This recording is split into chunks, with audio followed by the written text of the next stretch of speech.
শখের মানুষ হারানোর অভাব ছাড়া পৃথিবীতে আর কোনো অভাবই চিরদিন টিকে থাকে না।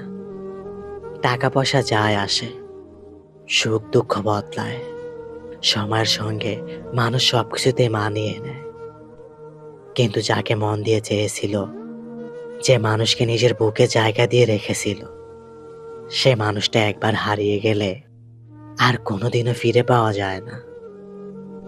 ফিরে আসে শুধু কিছু থমকে থাকা মুহূর্ত, কিছু নামহীন নীরবতা, আর কিছু অদৃশ্য ব্যথা যা চোখে দেখা যায় না, কিন্তু প্রতিটা শ্বাসের সঙ্গে আগুনের মতো জ্বলে। মানুষ ভাবে সময় নাকি ক্ষত সারিয়ে দেয়, কিন্তু শখের মানুষের অনুপস্থিতি সময় যত বাড়ে তত গভীর হয়, তত নিঃশব্দে ভেতরটা ভেঙে দেয়। বুকের মধ্যে একটা নীরব মৃত্যু ঘটে, যার কোনো শব্দ নেই, কোনো গর্জন নেই, থাকে শুধু এক আকাশ পরিমাণ যন্ত্রণা। যখন আমরা একটা মানুষকে কেন্দ্র করে নিজেদের পৃথিবী সাজিয়ে ফেলি, তারপর যখন ওই মানুষ সব মিথ্যা প্রমাণ করে চলে যায়, তখন তারে ছাড়া বেঁচে থাকাটা আর বেঁচে থাকা মনে হয় না।